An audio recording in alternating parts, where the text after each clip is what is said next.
Hello YouTube, my name is Nero. Today we're back here on the Blackout Beta. Today is Friday, which means that Xbox and PC fans finally have access to the beta, and here in this video I want to go over all the big changes that Treyarch plans to make to the game, because they have a lot of big changes coming down the pipeline. Now keep in mind, some of these changes will be taking effect before the beta ends on September 17th, but other changes won't be going live until the game officially comes out on October 12th. Let's kick things off here today by talking about armor, because this has been a huge point of contention for a lot of people ever since the beta first went live, and yesterday they decided to nerf tier 2 and tier 3 armor quite a bit. As you guys can see from this clip, which I got during yesterday's live stream, tier 3 armor really isn't what it used to be, and in the future Treyarch plans to continue to monitor this. They're going to try to make armor as balanced as humanly possible. They may buff it, they may nerf it, they're going to be making lots of changes to it, but they also plan to make it easier to tell what condition your armor is actually in. A big point of feedback for a lot of people has been that we have no idea how worn our armor actually is. You can look at the armor and you can see it gets worse and worse when you start taking damage, but that's not really a good indicator of how much damage your armor has taken or how long you have until your armor is going to break. And so what they're going to be doing is they're going to be giving us an armor bar right above our health bar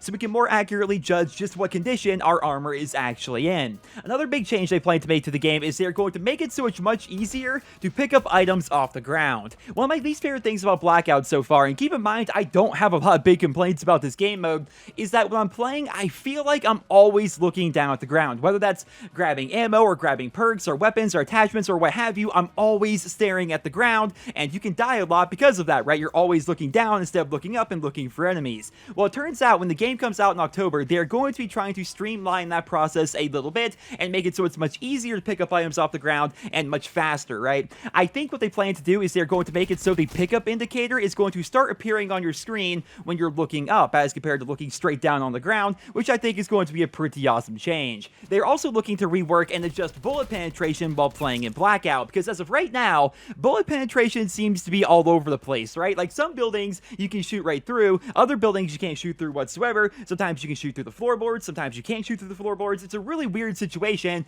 and they're going to try to make it so bullet penetration is more universal across the board when the game launches in October. They're also working on different color hit markers for when you're shooting at somebody who's riding in a vehicle. You guys saw at the very beginning of the video how I took out that guy who was in the helicopter. That was by far the luckiest shot I've ever taken in any Call of Duty game ever, but if I were to have hit the helicopter instead of the pilot, I wouldn't have known that, right? Because the hit markers for hitting a vehicle are the same as hitting a player, which doesn't really give you a lot of information. So that's why Treyarch is going to be giving us different color hit markers for when we hit a player as compared to hitting a vehicle, which I think is going to be a pretty awesome change. Though I have to say, how is that not part of the beta to begin with, and why can't they simply just hotfix that into the beta as of right now? I mean, they're telling us they're going to be giving us this update when the game comes out in October, and that's great, but why can't they just give it to us right now? Like, do they not have the technology to give us a blue hit marker for hitting a vehicle and a white hit marker for hitting a person? Like, that seems like a pretty easy change, at least in my opinion, but then again, I'm no game developer. But regardless, that is a change they are going to be making to the game mode, and they're also working on updating the scoreboard and stat tracking in general. They've said they're going to be updating the after action report to give us a lot more information, which is something I'm personally very excited about, and while playing in game, they're going to find a way to properly show us kills, downs, kills confirmed, and cleanups, which is something I feel as though is much needed while playing with friends. Like when I was playing squads with friends, most of my kills were taken from me, and it looked like I wasn't actually doing anything. I would love to see how many people I put down, how many cleanups I got, and all that information, and apparently all that is going to eventually be added to Blackout. Now, speaking of friends, Treyarch has decided to further clarify some of their design choices for group play in this game mode. So lots of fans have been wondering why they have to wait until the entire squad dies before they can watch their kill cam, and they're also wondering why they can't move their camera around when they're downed. Well, apparently all of this is intentional. Treyarch does not want you watching your kill cam while your team is alive, because that may give away the positions of the other squad, and they don't want you to have more awareness while you're downed as compared to when you're actually on your feet, which is something I personally agree with, right? Like if you get put down and killed, if you watch that kill cam, you're going to see everything from the other squad's perspective, which may actually give away where his teammates teammates are at or where he's going and things like that, which is kind of unfair, right? And at the same time, when you're downed, you shouldn't be able to look around rocks or be basically in third person the entire time. That's not very fair either, right? So I can definitely see why they made these decisions. I personally agree with them, and I'd love to hear what you guys think down there in the comment section below. Though I have to say, Treyarch, if you happen to catch this video, please, for the love of goodness, add health percentages and armor to the kill cams. Most of the time when I die, I already know where the other guy was. I already know that he killed me. I know all that information, right? What I want to know is how much health he had left so I can see if I was missing all of my shots, or maybe know if he just got lucky. I want to see what kind of armor he had. I want to see how much armor he had remaining. All this is crucial information to helping players learn from their mistakes, so please add this to the game before the beta ends. I would really, really like to see that. Now, on top of all this, Treyarch has said they are going to continue to update Footstep audio so that it's absolutely perfect. And as of right now, I will say it's really good and really useful, but there are some really niche situations on the map where players are louder than they should be or quieter than they should be, and of course, Treyarch is working on that. Now, speaking of niche situations, this is actually hilarious to me. If you guys don't know, it is possible to kill trade while playing in Blackout. This means both players kill each other at the exact same time,